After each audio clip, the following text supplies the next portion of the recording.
अस्सलाम वालेकुम जी। तुसी वेखदे पे अपना चैनल ते अज असी मौजूद हाँ जफरवाल रोड ते जिला सियालकोट शहर दे विच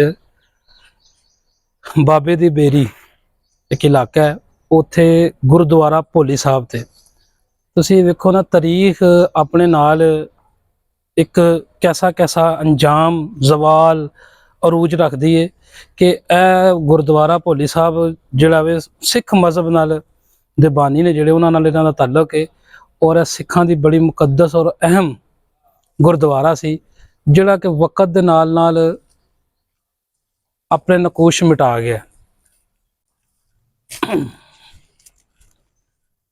ते इस टाइम बिल्कुल वीरान है, खंडर वेखो ना बनिया, कोई इत्थे जिंदगी दा आसार नहीं। बिल्डिंग देखो टुटियां इट्टां पुराने जमाने दी ना, तुसीं वेखो ना साहब कि यह जिहड़ियां टैलां ने पुराने जमाने च इस्तेमाल होंदी, इहदी तारीख भी तकरीबन 150 साल पुरानी है।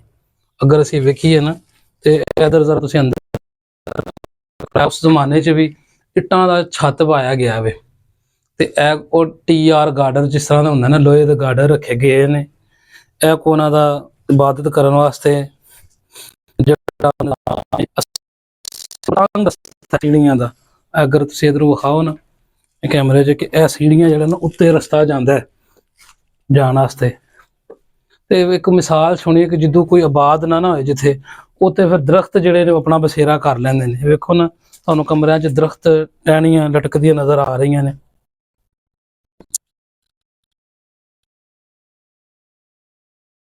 चीज़ नज़र तुहानूं आएगी कि ये जिहड़ा ना वो जिस जमाने च बनाया गया वे ऐसा उदों भी ज़हन च रखा गया है कि हवादार चारों तरफ सानूं देखो हवा आ रही है, मौसम एडा कोई ऐसा नहीं कि गर्मी महसूस होवे। नक्शो नगार पुराने जमाने दे तुसीं देखो ना सिख मजहब दे जिहड़े तलक नूं वाज़े करदे ने, उन्हां दे जिहड़े निशानात ने वो लगे ने। ते सारी बिल्डिंग जिहड़ी है ना बिल्कुल समझो कि हुण इस टाइम वीरान है और खंडर दी सूरत च सानूं नज़र आ रही है। खंडर ही बन गया, जिवें असीं पंजाब कहने ना जी वो खंडर है, उत्थे कोई वसेब नहीं है। हो सकदा मुमकिन है इत्थे किसी जिन्ना चड़ेलां दा कोई वसेब होए, लेकिन इंसानां दा तो कोई वजूद नहीं है। पिछे भी गुरुद्वारे दा सब देख के आए हैं। बिल्कुल वो बड़ा मशहूर जिहड़ा कि हुण ਰੈਨੋਵੇਟ ਵੀ ਹੋਇਆ। ਉੱਥੇ ਸਿੱਖ ਯਾਤਰੀ ਵੀ ਆਉਂਦੇ ਨੇ ਗੁਰਦੁਆਰਾ ਬਾਬੇ ਦੀ ਬੇਰੀ। ਉਹਦੇ ਬਿਲਕੁਲ ਨਜ਼ਦੀਕ ਗੁਰਦੁਆਰਾ ਤੇ ਉਹਦੀ ਹਾਲਤ ਤੁਸੀਂ ਵੇਖ ਲਓ। ਇੱਥੇ ਹੁਣ ਚੌਂਕੇ ਜਿਹੜੇ ਨਬੀਨਾ ਹਜ਼ਰਾਤ ਨੇ ਨਾ ਉਹਨਾਂ ਦਾ ਮਰਕਜ਼ ਬਣ ਚੁੱਕਿਆ। ਜ਼ਿਲ੍ਹੀ ਜਿਹੜਾ ਮਰਕਜ਼ ਹੈ ਨਾ ਉਹ ਵੀ ਵਿਚਾਰੇ ਉਹਨਾਂ ਦਾ ਦਫ਼ਤਰ ਹੈ, ਉਹਦੇ ਅੰਦਰ ਹੀ ਇਹ ਬਿਲਡਿੰਗ। ਅਗਰ ਕਿਸੇ ਨੇ ਆਣਾ ਹੋਵੇ ਤੇ ਬਾਬੇ ਦੀ ਬੇਰੀ ਇਹਦੀ ਲੋਕੇਸ਼ਨ ਹੈ। ਔਰ ਗੁਰਦੁਆਰਾ ਬੇਰੀ ਤੋਂ ਮਸ਼ਰਕੀ ਸਾਈਡ ਤੇ ਥੋੜਾ ਜਿਹਾ ਤੁਸੀਂ ਆ ਜਾਓ, ਉਸੇ ਗਲੇ ਦੇ ਵਿੱਚ ਟਰਾਂਸਫਾਰਮਰ ਹੈ, ਉਹਦੇ ਨਾਲ ਹੀ ਜਿਹੜੀ ਲੋਕੇਸ਼ਨ ਇਹਦੀ ਹੈ ਵੇ। ਤੇ ਬਾਹਰ ਬੋਰਡ ਤੇ ਜਿਹੜਾ ਗੁਰਦੁਆਰੇ ਦਾ ਨਹੀਂ ਲੱਗਾ, ਬੋਰਡ ਤੇ ਜ਼ਾਹਰ ਉਹ ਲੱਗਾ ਹੋਵੇ ਹੁਣ ਨਾਬੀਨਾ ਹਜ਼ਰਾਤ ਦਾ ਜਿਹੜਾ ਇਲਾਜਗਾਹ ਵੇ ਉਹਦਾ ਬੋਰਡ ਲੱਗਾ ਹੋਵੇ। ਤੁਸੀਂ ਵੇਖ ਸਕਦੇ ਹੋ ਉਹਦੀ ਸਾਈਡ ਤੇ ਕੂੜਾ ਸੁੱਟਿਆ ਗਿਆ ਦੂਸਰੀ ਸਾਈਡ ਤੇ ਬਿਲਕੁਲ। ਹਾਂਜੀ ਇਹ ਨਾ ਮਸ਼ਰਕੀ ਸਾਈਡ ਤੇ ਕੂੜੇ ਕਿਰਕਟ ਦੇ ਸਮਝੋ ਢੇਰ ਲੱਗਾ ਹੈ। ਇਹ ਤੁਸੀਂ ਇੱਟਾਂ ਛਿੱਟਾਂ ਵੀ ਵੇਖ ਸਕਦੇ ਹੋ, ਕਚਰਾ ਪਿਆ ਹੋਇਆ ਵੇ, ਕੋਈ ਹਾਲਤ ਹੀ ਕੋਈ ਨਹੀਂ।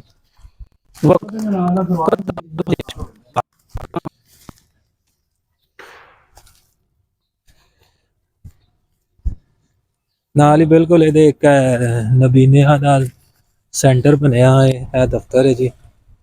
ਹੋ ਸਕਦਾ ਪੁਰਾਣਾ ਹਿੱਸਾ ਹੋਵੇ ਗੁਰਦੁਆਰੇ ਦਾ, ਲੇਕਿਨ ਅੱਜ ਕੱਲ੍ਹ ਇਹ ਦਫ਼ਤਰ ਹੈ। ਹਾਂ ਇਹ ਉਹ ਨਾ ਹੈ ਬਿਲਡਿੰਗ ਤੁਸੀਂ ਵੇਖੋ ਨਾ ਪੁਰਾਣੀ ਹੈ।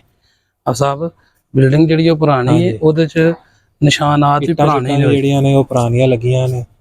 ਉਹਦਾ ਗੁਰਦੁਆਰੇ ਦਾ ਉਹ ਇਸ ਤਰ੍ਹਾਂ ਹੋਏਗਾ ਨਾ ਕੋਈ ਜਿਸ ਤਰ੍ਹਾਂ ਮਹਿਮਾਨ ਵਗੈਰਾ ਆਉਂਦੇ ਸਨ ਰਹਿੰਦੇ ਸਨ, ਇਹ ਵੇਖੋ ਨਾ ਨਿਸ਼ਾਨ ਉਹਨਾਂ ਦਾ ਹੁੰਦਾ ਜਿਹੜਾ ਉਹਨਾਂ ਦਾ ਝੰਡਾ ਛੰਡਾ ਉੱਥੇ ਲੱਗਦਾ ਨਾ ਲਮ ਇਹ ਲਾਉਂਦੇ ਨੇ, ਇਹ ਉਹਦਾ ਹੀ ਉਹ ਨਿਸ਼ਾਨ ਹੈ ਬਾਕਿਆਤ ਉਹਦੀਆਂ। ਇਸ ਟਾਈਮ ਇੱਥੇ ਮਰਕਜ਼ ਦੀ ਵਜ੍ਹਾ ਤੋਂ ਇੱਥੇ ਇੱਕ ਮਸਜਿਦ ਵੀ ਬਣਾਈ ਗਈ ਛੋਟੀ ਜਿਹੀ, ਜਿੱਥੇ ਨਬੀਨਾ ਹਜ਼ਰਾਤ ਰਹਿੰਦੇ ਵੀ ਨੇ, ਨਮਾਜ਼ ਵਗੈਰਾ ਵੀ ਪੜ੍ਹਦੇ ਨੇ।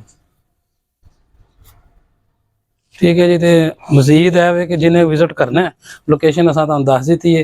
असें साडा मकसद यही हुंदा तुहाडे वास्ते ऐसियां चीज़ां लैके जिहदे नाल तुहाडी मालूमात च भी इजाफा होवे और तुसीं खुद हैरान हो कि पाकिस्तान च कैसियां कैसियां ਨਵਾਦਰਾਤ ਔਰ ਅਜੀਬੋ ਗਰੀਬ ਕਿਸਮ ਦੀ ਬਿਲਡਿੰਗ ਔਰ ਕਿੰਨੀ ਤਾਰੀਖ ਜਿਹੜੀ ਹੈ ਸਾਡੀ ਭਰੀ ਪੜੀ ਹੈ। ਸਾਡਾ ਇੱਥੇ ਤਾਰੀਖੀ ਵਿਰਸਾ ਜਿਹੜਾ ਨਾ ਸਾਡਾ ਜਗ੍ਹਾ ਜਗ੍ਹਾ ਮੌਜੂਦ ਹੈ, ਲੇਕਿਨ ਅਸੀਂ ਉਹਨੂੰ ਤਲਾਸ਼ ਨਹੀਂ ਕਰਦੇ। ਤੇ ਵੇਖਦੇ ਰਹੋ ਆਪਣਾ ਚੈਨਲ ਜਿਹੜਾ ਤੁਹਾਡਾ, ਇਹਨੂੰ ਸਬਸਕ੍ਰਾਈਬ ਵੀ ਕਰੋ ਸਾਨੂੰ YouTube ਤੇ ਵੀ, ਔਰ ਸਾਨੂੰ ਫੋਲੋ ਵੀ ਕਰੋ। ਸ਼ੁਕਰੀਆ।